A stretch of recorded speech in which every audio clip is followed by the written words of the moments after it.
দৃশ্যটি কক্সবাজারের উখিয়া রোহিঙ্গা ক্যাম্পের। দিনের আলোয় যতটা ঝলমলে, ঠিক সূর্যাস্তের পর মাদক, জুয়ার আসর, অপহরণ, সন্ত্রাসী কার্যক্রম সহ নানা অপকর্মে জড়িয়ে পড়ে রোহিঙ্গা জনগোষ্ঠীর বড় একটি অংশ।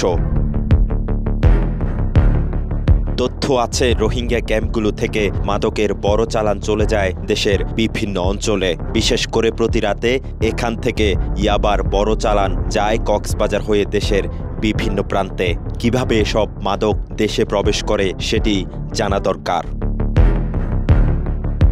অনুসন্ধানে জানা গেছে, বাংলাদেশে ইয়াবা ক্রিস্টাল ম্যাথের অন্যতম প্রবেশদ্বার হিসেবে ব্যবহার হচ্ছে রাখাইন রাজ্যের রাজধানী সিত্তে এবং সর্ব উত্তরের সীমান্ত শহর মংডু।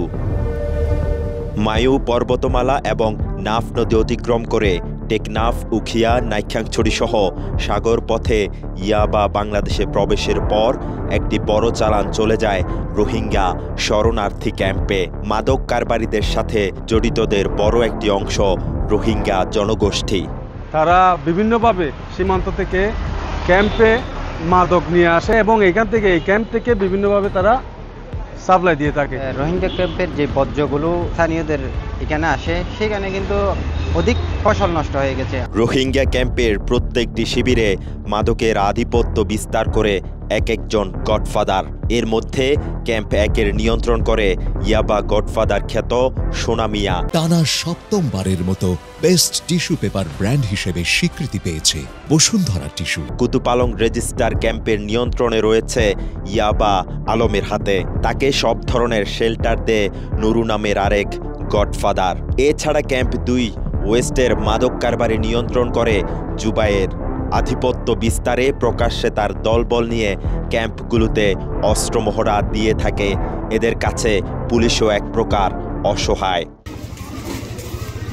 দিনের আলোতে এরা সাধু বেশভূষায় থাকলেও রাতের আধারে ভয়ঙ্কর রূপে জড়ায় নানা অপরাধে। প্রাণের ভয়ে কেউ এদের বিরুদ্ধে ক্যামেরার সামনে কথাও বলতে রাজি নন। তবে অফ দ্য রেকর্ডে দেন এদের অপকর্মের ফিরিস্তি।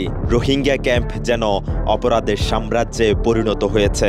অস্ত্র, মাদক কারবার, মানব পাচার, খুন, অপহরণ করে মুক্তিপণ, ডাকাতি, চুরিকাণ্ডে জড়িয়ে পড়েছে রোহিঙ্গারা। উখিয়া ও টেকনাফে এখন রোহিঙ্গারাই সংখ্যাগরিষ্ঠ, এমনটাই বলছেন স্থানীয়রা। শরণার্থী ক্যাম্পের পরিস্থিতি কতদিন নিরাপত্তা বাহিনীর নিয়ন্ত্রণে থাকবে সে উদ্বেগ স্থানীয়দের মাঝে। খুন, গুম, অপহরণ সহ বিভিন্ন ডাকাতি সহ তাদের মাধ্যমে মূলত সংগঠিত হচ্ছে। রোহিঙ্গাদের কারণে আমাদের পরিবেশ ধ্বংস হচ্ছে, আমাদের গাছগুছলা ধ্বংস হচ্ছে। যে কোনোভাবে রোহিঙ্গা যাতে আরেকজন রোহিঙ্গাও বাংলাদেশে না আসে, সেই জন্য সীমান্তে কড়াকড়ি নজরদারি করতে হবে। রোহিঙ্গা অনুপ্রবেশের পর থেকে উখিয়া টেকনাফের স্থানীয় বাসিন্দারা দিন পার করছে আতঙ্কে। সব ধরনের অপরাধমূলক কর্মকাণ্ডে জড়াচ্ছে বলে জানান স্থানীয়রা।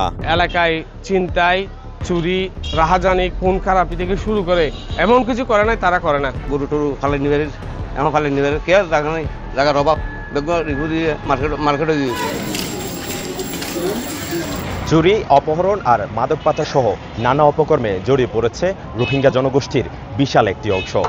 অতি দ্রুত এসব রোহিঙ্গাদের প্রত্যাবাসন করা না গেলে মারাত্মক প্রভাব ফেলবে স্থানীয়দের মাঝে, এমনটি শঙ্কা করছেন উখিয়ার স্থানীয় বাসিন্দারা।